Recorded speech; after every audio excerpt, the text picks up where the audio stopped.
Right. Hello everyone. You see that right there? That's a right bush.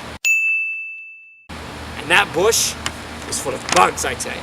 Now, one way we can clear up these bugs, and these bugs are nasty little things that, like mosquitoes, that can give you malaria.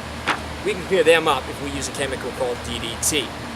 Dichloro-diphenyl trichloroethane. The full name for DDT is a very cheap and reliable pesticide that can save millions of lives lost to malaria and other insect-related diseases, primarily in poor countries in Africa. However, DDT harms entire ecosystems and is a known human carcinogen.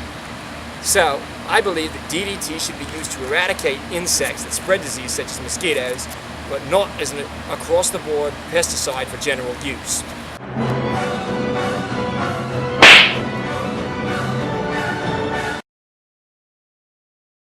DDT was first synthesized in 1874 by a German chemist, but in 1939 was discovered by Paul Mueller of Switzerland to be a potent insecticide. DDT's chemical formula is C14H9Cl5 and physically is a white crystalline powder when not dissolved in solution. And I have provided an image of the structure of the compound courtesy of the Scientific American magazine. According to Gale's Environmental Encyclopedia, DDT could be sprayed in a solution to kill mosquitoes and flies, or it could be applied in powdered form to protect against lice and ticks. Commercial use of the chemical in the United States began in 1945, and by 1953, DDT had eliminated all mosquito transmission of malaria in the US. Within the first 10 years of its use, it is estimated to have saved 5 million lives and prevented 100 million illnesses worldwide. Usage declined in the 1960s due to resistance to the chemical and growing health concerns over the use of said chemical. According to William Suter's Slate article, however, the World Health Organization had already looked into these concerns before Rachel Carson had published her book Silent Spring, and in 1972, the Environmental Protection Agency had banned DDT from domestic use in the United States.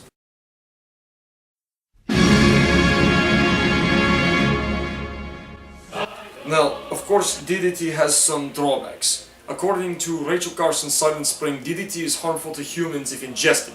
It's soluble in oils and fats, so while it isn't absorbed through the skin in powder form, DDT is normally dissolved in oil when sprayed, and so it becomes toxic at that point. And its fat solubility means that DDT is generally stored in fat-rich parts of the body like the adrenal gland or the thyroid gland. These areas act as sites for biomagnification, meaning that even a small amount of DDT stored in the body can have adverse effects many times that of the perceived level, especially when more and more of the chemical is consumed by a subject. Now, according to Duke University's website, Cruising Chemistry, for animals that consume DDT within an ecosystem, the factor of biomagnification becomes higher as the chemical travels up the food chain.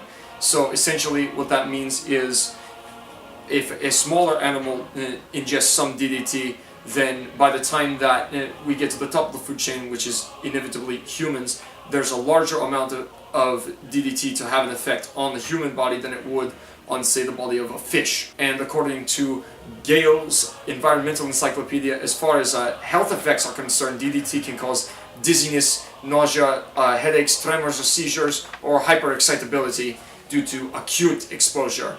And as a carcinogen, which is a chemical that can cause cancer, it can cause liver tumors or it can cause death due to respiratory failure.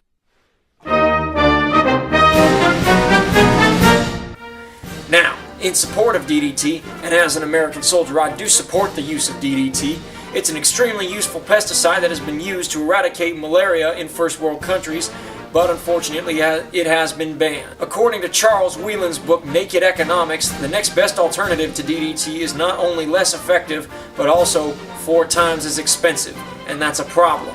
According to William Suter's Slate article, the WHO announced a new commitment to the use of DDT to fight malaria in Africa back in 2006.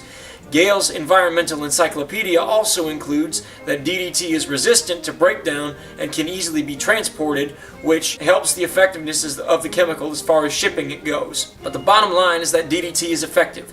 Gale's resurgent diseases argues that spraying a small amount of DDT on the walls of a home keeps 90% of mosquitoes from entering at all.